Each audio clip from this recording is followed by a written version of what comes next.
Here's a little tune that reminds me of the time I was kidnapped by one of them so-called Sasquatches.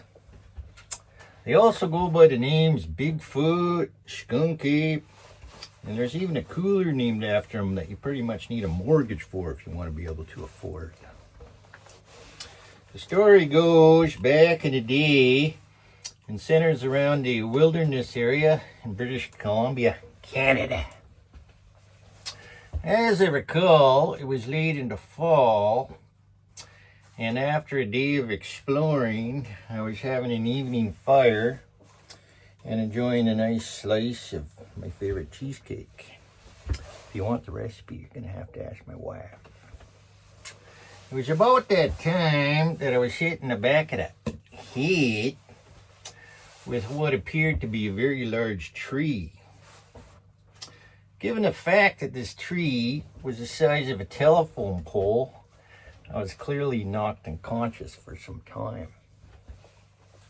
Eventually I came to. Not only did I have a splitting headache, a large dent in the back of my skull, but I also lost the vision in my left eye. Doctors attribute my survival to the fact that I have a 3-inch thick skull like Mike Tyson.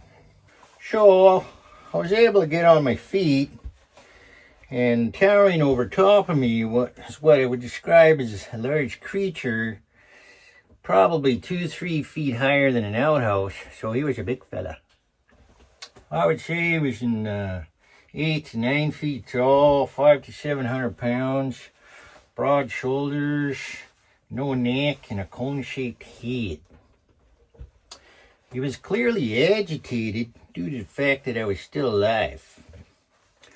So he started hooting and hollering and sounded like a combination between an angry mountain lion and a hyena that's had too many Red Bulls. So we got in a bit of a scuffle, and things weren't looking too good for me when he wrapped my torso around a tree. And I was about to tap out when suddenly the creature dropped to his knees. I think them shots to the liver took its toll on that creature. So we shook hands and called it a draw, and the creature invited me to come stay with his clan or family. And so I figured it'd be a good idea, given that this opportunity doesn't happen too often in a man's lifetime. He was kind enough to allow me to bring a few items, one of them which was a pocket knife. So during my stay, I was able to whittle away and create this beautiful flute you see here. So after about 3-4 days, I noticed these creatures starting to become a little foul smelling, talking real nasty. So I was kind of yearning to go home, and I kind of got the feeling that wasn't on their agenda. I found a few human skulls in the back of the camp, so I had to come up with a plan. And the plan was to give these creatures a handful of gummies each and a few shots of Fireball and play a lovely tune on my flute. And it actually worked, and it put them into a trance-like state, and I was able to slip away. Anywho, the tune went something like this. Have a listen if you like. Enjoy.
thanks for listening to my tune.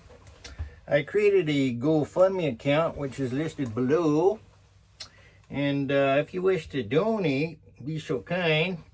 That would help me out with some of my medical expenses and my ongoing psychological evaluation. And if I have any money left over, I'll get me one of them Sasquatch coolers, the Yeti. Thanks for listening.